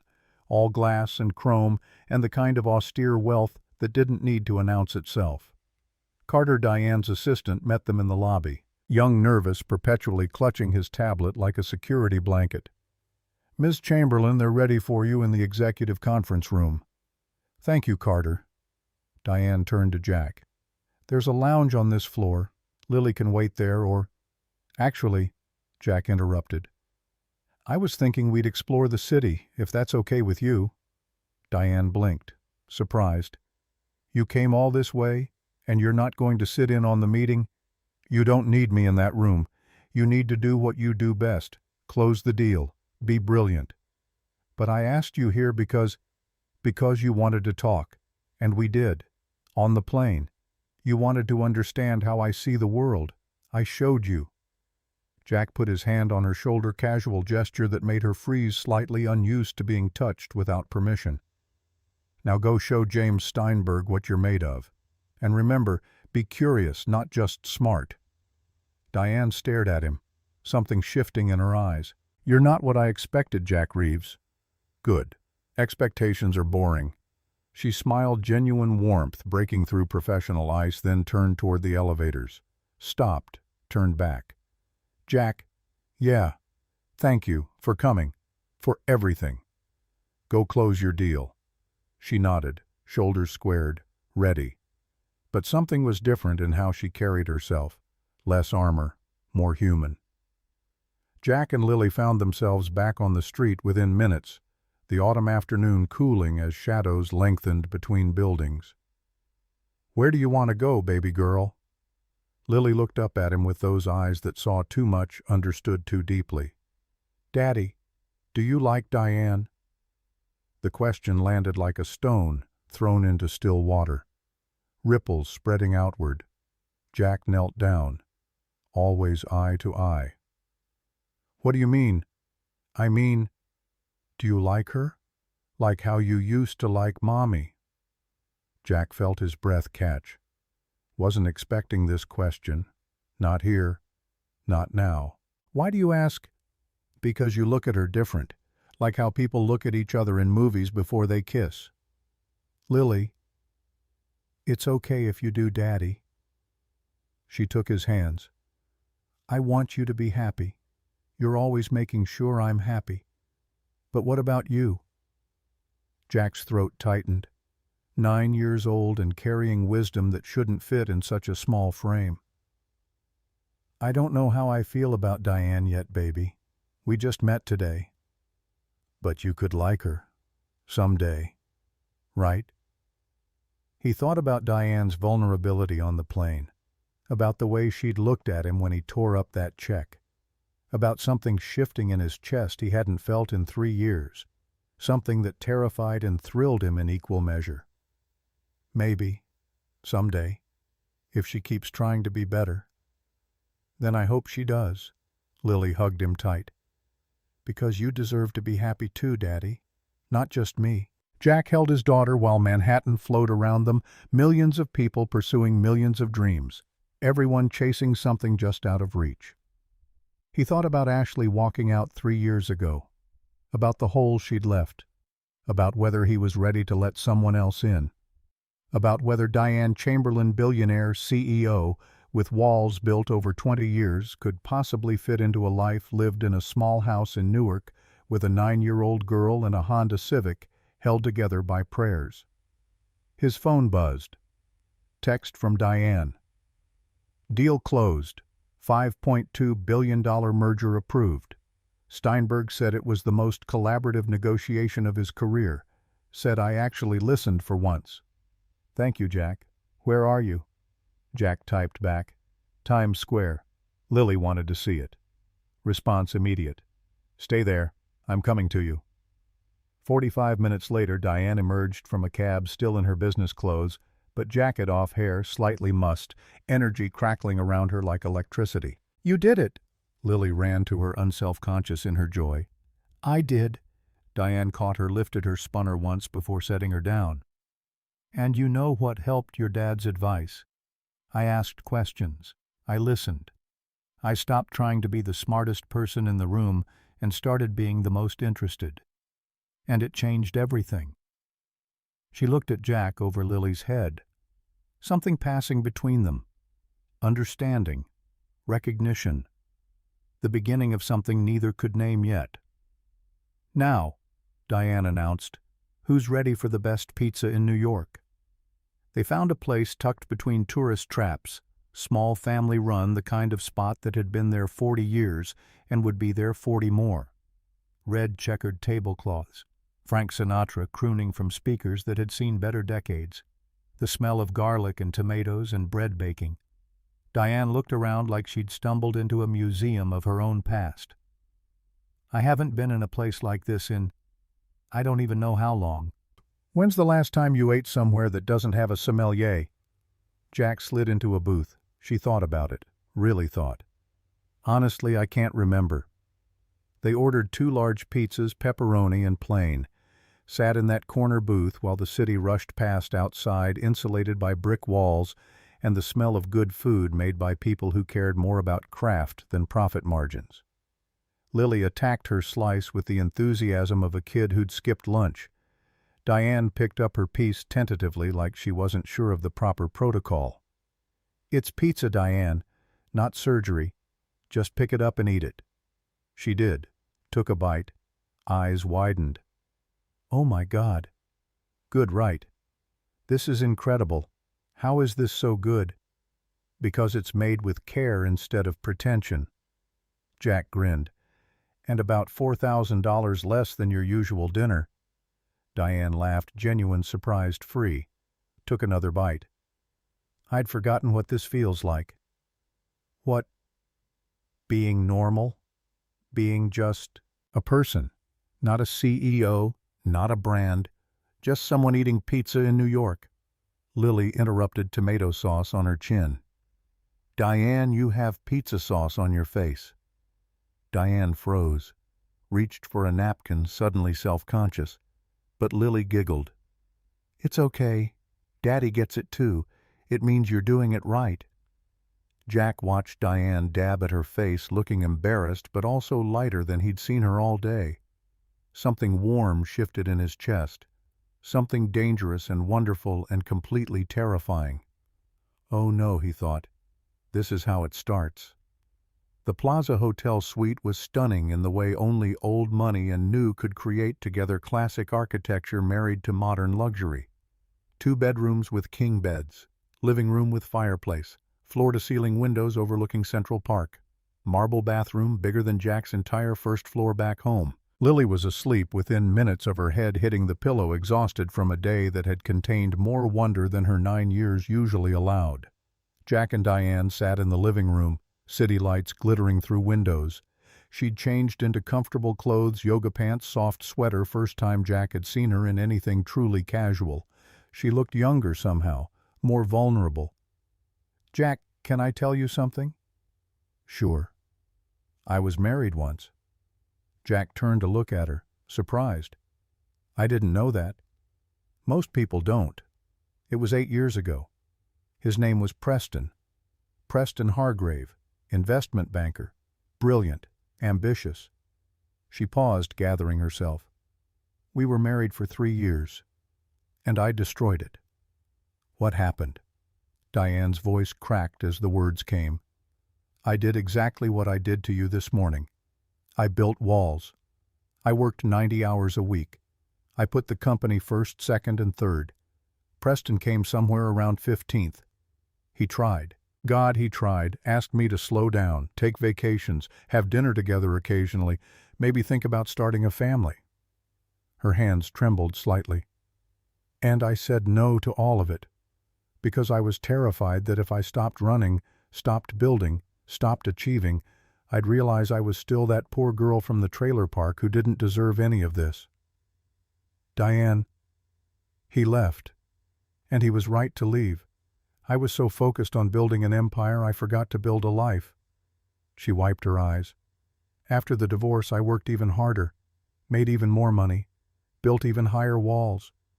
Told myself I didn't need anyone, that I was fine alone." Her voice dropped to barely above a whisper. "And today, watching you with Lily, seeing how you look at her, how you listen to her, how you put her first without even thinking about it, I realized I've been lying to myself for 8 years. I'm not fine. I'm lonely. I'm so goddamn lonely I can barely breathe sometimes." Jack moved closer, not touching but close enough she could feel his presence. "Diane, you don't have to be lonely." "Don't I look at me, Jack? I'm 42 years old. I run a $12 billion company. I have 5,000 employees depending on me. I have a merger that requires 60-hour weeks for the next 6 months." She shook her head. "What kind of person could possibly fit into that life who would want to—" "Maybe you're asking the wrong question." "What do you mean?" "You're asking who could fit into my life. Maybe you should be asking, what kind of life do I want to build?" Diane stared at him. "I can't just change everything. Walk away from the company. The board would—" "I'm not saying walk away. I'm saying choose, deliberately. What matters to you? What do you want your life to look like in 5 years?" She was quiet for a long moment, looking out at city lights. I want, God, I don't even know how to say this out loud. Try. I want to feel like this more often. She gestured around them. Like what? Like I'm not performing, not proving anything, not wearing armor. She looked at him. I want to eat pizza in Times Square and not worry about whether someone's taking pictures. I want to laugh without calculating how it affects my image. I want to... Her voice dropped to a whisper. I want to matter to someone the way you matter to Lily. Not because of what I can do for them or give them or build for them, just because of who I am. Jack held her gaze. Then start building that life, one choice at a time. I don't know how. Yes, you do. You already started today. What do you mean? You apologized. You invited us to Manhattan. You listened in your meeting instead of talking. You ate pizza in Times Square. He smiled. Those are all choices, Diane. Little ones. But they add up. She wiped her eyes, laughed softly. When did you become so wise? Grandmother Betty. She was full of wisdom. I just borrowed it. Diane moved closer. Close enough Jack could smell her perfume, different now, softer, less expensive. Jack, I know this is crazy. I know we just met today. I know you have a whole life in Newark and I have this... She gestured around. This thing I've built. But I haven't felt this alive in years. Maybe ever. Diane. I'm not asking for anything. I'm not expecting anything. I just need you to know today changed something in me. You changed something in me. She took his hand, hesitant, vulnerable. And I don't want to go back to being the person I was yesterday. Jack looked at their hands, at city lights through the window, at the door where Lily slept. He thought about Ashley leaving, about 3 years alone, about walls he'd built to protect himself and his daughter, about whether he was brave enough to tear them down. Diane, I live in Newark. I'm a mechanic. I drive a 2009 Honda Civic with a cracked windshield. I have a 9-year-old daughter who needs stability, not chaos. I know. And you run a $12 billion company. You have board meetings and investor calls and a merger that requires your full attention. I know that too. So what are we doing here? She smiled, sad and hopeful all at once. Building a bridge. Maybe. If you're willing to try. Jack was quiet for a long moment. Then, I have to put Lily first. Always. No exceptions. I would never ask you not to. And I can't be someone's project, someone you're trying to fix or change or improve. That's not what this is. Then what is it? Diane's answer came soft but certain. It's two people who've both been alone too long. Two people who've both built walls so high they forgot what connection feels like. It's me wanting to be brave enough to try, to see if I can build something real with someone who sees me, not just the empire. She squeezed his hand. And it's me hoping you're brave enough to try too. Jack looked at her, really looked at her, saw past the CEO, past the billions, past the armor, saw a woman who grew up in a trailer park, who lost her father at 16, who built an empire from nothing because she was terrified of being nothing, a woman who was lonely and scared and desperate for connection, a woman who reminded him of himself more than he wanted to admit. Okay, let's try, but slow, very slow, because I have to protect Lily. Of course, as slow as you need. She smiled, real smile, hope and fear mixed together. Thank you, Jack. For what? For not running away, for giving me a chance I probably don't deserve. Everyone deserves a chance to change Diane.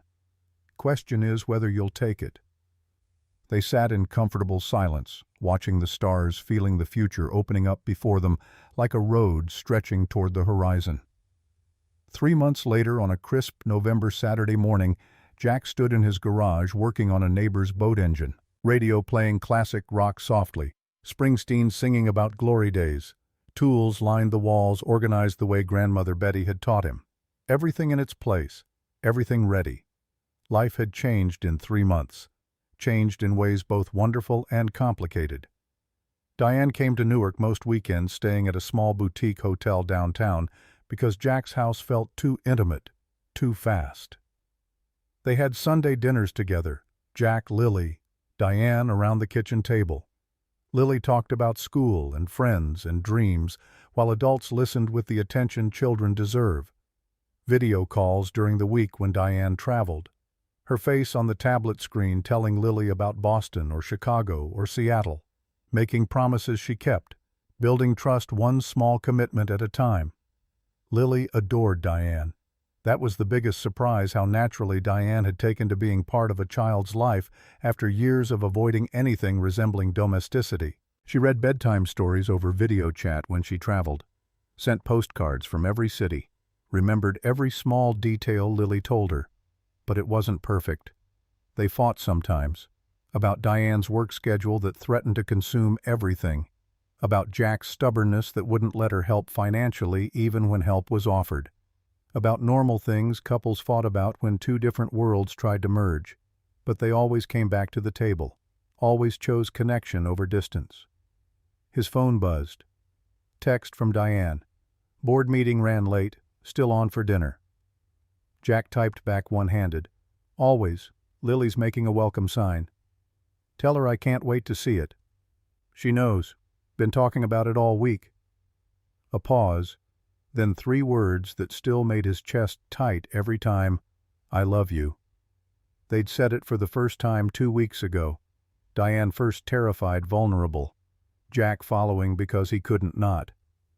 I love you too. Drive safe. I always do. No you don't?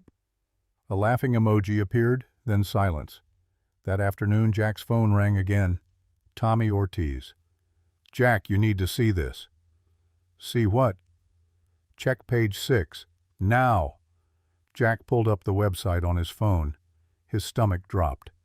Headline, Tech Billionaire Diane Chamberlain's Secret Romance from Trailer Park to Private Jets to Newark Mechanic. Below the headline, photos. Diane and Jack at a small restaurant in Newark.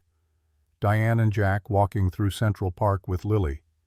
Diane getting out of her rental car at Jack's house. The article was worse. Sources close to Chamberlain. Insider comments about her being distracted and different since the relationship began.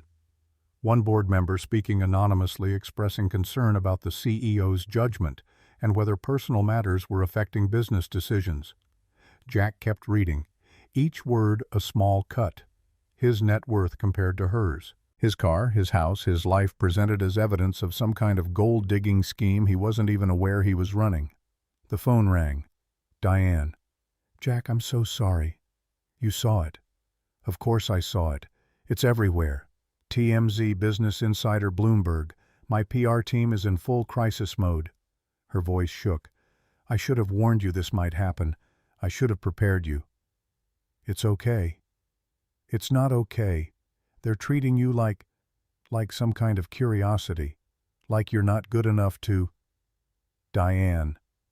Jack interrupted gently. I don't care what they think. But I do. Because you care. And because Lily might see this. Silence on the line. Then Diane, voice small. What do? We ignore it. We keep living our lives. We don't let other people's opinions define us. You make it sound so simple. It is simple. Not easy. But simple. He paused. Question is, are you okay with this? With everyone knowing? With being judged? Diane was quiet for a long moment. I don't know. I've spent my whole career controlling my image, and now it's out there and I can't control it and it's terrifying. Then maybe that's good. How is that good? Because control is just another word for walls, and we're trying to build bridges, remember? She laughed, shaky but real. I hate that you're always right. I'm not always right, but I'm right about this. 1 week later, Diane stood at the head of a conference table in her Manhattan office. Emergency board meeting, 8 board members, All serious faces, all concerned expressions. Richard Thornton, lead independent director, silver-haired and expensive-suited, led the attack. "Diane, we need to discuss the media situation." "There's nothing to discuss, Richard. My personal life is personal. Not when it affects the company's image. Not when it raises questions about your judgment." He slid a tablet across the table. Articles, social media posts, investor comments. "Our stock dipped 3% this week. Analysts are questioning whether you're still focused on the business. Major shareholders are concerned." Diane's voice came cold and steady. "The stock is down 3% because the tech sector is volatile, not because of my relationship." Can you prove it's not?" Thornton leaned forward. "Diane, you've built this company through singular focus, through sacrifice, through putting the business first always. And now you're spending weekends in Newark, taking calls from a mechanic during strategy sessions, leaving Friday afternoon meetings early." His voice hardened. "This isn't the Diane Chamberlain we know, the one who stayed until midnight, the one who never let personal matters interfere." Diane stood, placed her hands on the table, leaned forward. "You're absolutely right, Richard. I'm not the same Diane Chamberlain you knew 6 months ago, and you know what, I'm better." Murmurs around the table. "Better?" Thornton's skepticism was palpable. "Better. The old Diane would have bulldozed the Steinberg merger, demanded everything, given nothing. And you know what would have happened? It would have fallen apart. Instead, I listened. I collaborated. And we closed a $5.2 billion deal with terms that benefit both companies." She walked around the table. "The old Diane worked 90 hours a week and made everyone around her miserable. Turnover was 35% annually. Do you remember that, Richard? This quarter turnover is down to 12%. Employee satisfaction is at an all-time high. Productivity is up." She stopped behind her chair. "So yes, I'm different. I leave at 5 p.m. on Fridays now. I take calls from someone I care about. I have a life outside this building, and our numbers are better because of it." Thornton stood. "Diane, no one is questioning your results. But this relationship, it's beneath you."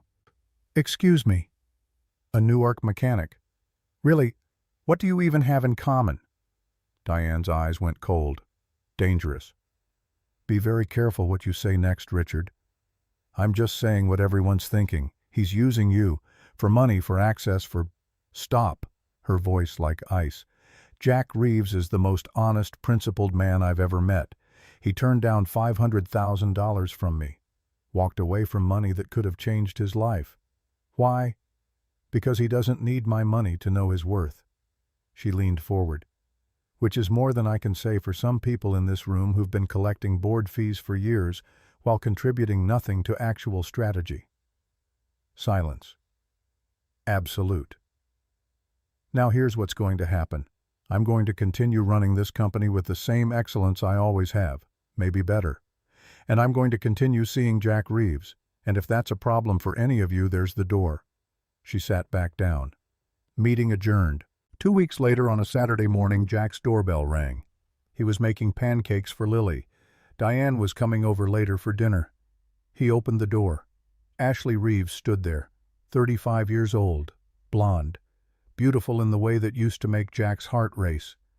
Now it just made it ache. Left 3 years ago. No goodbye. Just gone. "Jack." He couldn't speak, couldn't move. 3 years of anger and hurt and confusion rushing back at once. "What are you doing here? I need to talk to you." "You had 3 years to talk to me. Where were you?" Ashley's eyes filled with tears.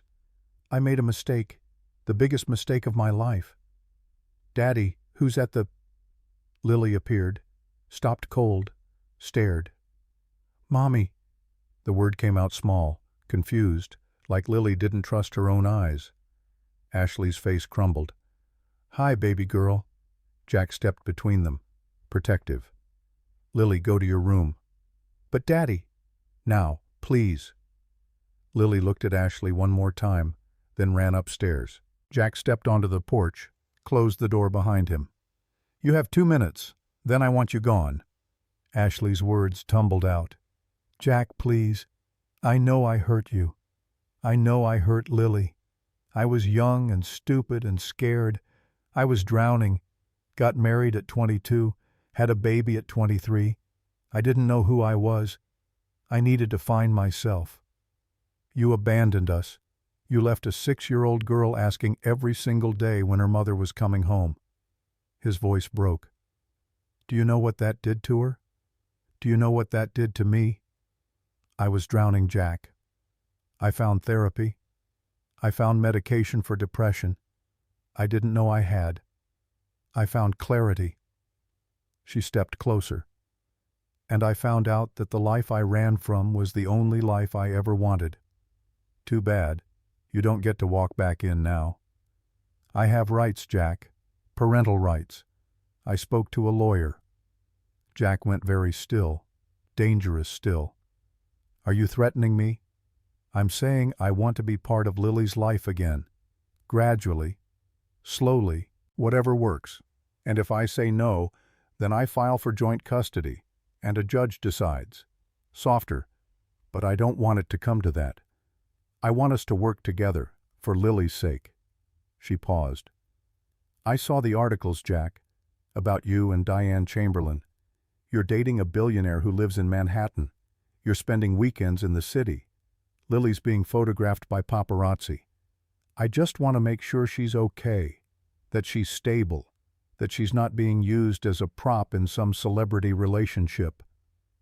Jack felt rage building, but also fear, because Ashley had a point even if her motives were questionable.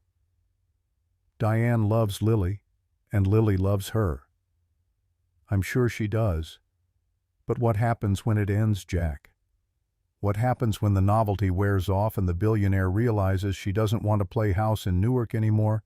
You don't know that. And neither does Lily. Ashley walked to her car, stopped, turned back. I'm staying at the Marriott downtown for 2 weeks. I want to see Lily. Supervised visits. Whatever you're comfortable with. But I'm not going away this time, Jack. I made a mistake leaving. I won't make the mistake of staying away. She drove off. Jack stood on his porch world, tilting beneath him. That evening, Diane arrived for dinner, smiling, carrying wine and flowers. Saw Jack's face. What's wrong? Ashley came by this morning. Diane froze. Your ex-wife? Yeah. Jack told her everything. Ashley's return, the custody threat, the comments about Diane. She can't just... She left 3 years. She has no rights. Actually, she does. Legally. Unless I can prove she's unfit, which I can't. Jack ran his hand through his hair. And she's right about something. The media attention. The paparazzi. This is affecting Lily. So what are you saying? Jack looked at her. Really looked at her. I'm saying maybe we move too fast. Maybe we need to slow down. Slow down how? Maybe you shouldn't come around as much. Maybe we should keep things more private, at least until the Ashley situation resolves. Diane's face went pale. You're pushing me away. I'm protecting my daughter. By shutting me out, I thought we were building something here, Jack. We are. But Lily comes first. Always. I told you that from the beginning. Diane's voice shook. This is what I do. This is my pattern. I get close to someone and then I run. Or they run from me. Preston left because I worked too much. Now you're leaving because I don't work enough to keep us private. I'm not leaving, Diane. I'm just asking for space. Space, she laughed bitterly. That's what people say before they leave. She grabbed her coat. You know what, maybe Ashley is right. Maybe I am just playing house. Maybe this whole thing was a fantasy. Diane. No, you want space. You've got it. She walked to the door, stopped, didn't turn around. For what it's worth, Jack, I love you. I love Lily. This isn't a game to me, but if you can't trust me, then maybe you're right. Maybe we moved too fast. She left, door closing softly behind her. Jack stood in his empty kitchen feeling like he'd just made a terrible mistake, but also feeling like he'd had no choice.